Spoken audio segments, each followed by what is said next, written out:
Setelah Israel dibebaskan dari Mesir, mereka menyaksikan mujizat yang luar biasa. Laut Tiberau terbelah, musuh-musuh mereka dikalahkan, dan mereka melihat sendiri bagaimana Tuhan menyelamatkan mereka dengan tangannya yang perkasa. Namun, hanya 3 hari setelah pengalaman yang begitu dahsyat itu, mereka tiba di sebuah tempat bernama Mara. Mara berarti pahit. Ketika mereka menemukan sumber air di sana, mereka berharap kebutuhan mereka akhirnya terpenuhi. Tetapi ternyata air itu tidak dapat diminum karena rasanya pahit. Harapan mereka berubah menjadi kekecewaan. Sukacita mereka juga berubah menjadi keluhan. Mereka mulai mempertanyakan Tuhan yang baru saja membebaskan mereka. Bukankah seringkali kita juga demikian? Kita bersukacita ketika doa kita dijawab, ketika pintu terbuka, ketika mujizat terjadi. Tapi ketika menghadapi suatu pengalaman pahit, satu penolakan, satu kehilangan, atau satu masalah yang tidak sesuai harapan, kita mulai mempertanyakan kebaikan Tuhan. Namun yang menarik adalah Tuhan tidak pernah merancang Mara sebagai tujuan akhir perjalanan Israel. Mara hanyalah tempat persinggahan.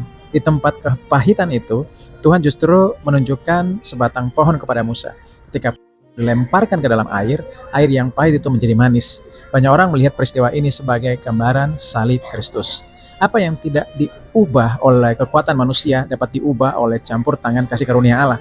Kepahitan yang tidak dapat kita atasi sendiri dapat dipulihkan ketika Kristus masuk ke dalam situasi tersebut. Tapi bahkan setelah air di Mara menjadi manis, Tuhan tidak menyuruh mereka menetap di sana. Tuhan masih memimpin mereka berjalan lebih jauh. Tujuannya adalah Elim. Elim adalah tempat yang memiliki 12 mata air dan 70 pohon kurma. Elim adalah tempat perhentian, pemulihan, penyegaran, dan kelimpahan. Jika Mara berbicara tentang kepahitan hidup, Elim berbicara tentang penyediaan Tuhan yang berlimpah. Jika Mara berbicara tentang keterbatasan manusia, Elim berbicara tentang kecukupan kasih karunia Allah. Karena itu, jangan membangun rumah di Mara. Jangan jadikan kepahitan sebagai identitasmu. Jangan menjadikan luka masa lalu sebagai tempat tinggalmu. Mungkin hari ini Anda sedang berada di Mara. Mungkin ada pengalaman yang pahit, doa yang belum terjawab, atau keadaan yang tidak sesuai harapan.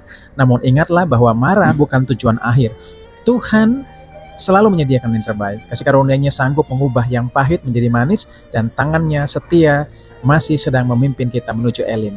Mara hanyalah tempat yang hanya kita lewati, dan Elim adalah tempat yang telah Tuhan sediakan. Kemudian sampailah mereka di Elim. Di sana ada 12 mata air dan 70 pohon kurma. Lalu berkemahlah mereka di sana di tepi air itu. Keluaran 15 ayat 27. Saya Jamie, miliki Yesus, miliki segalanya.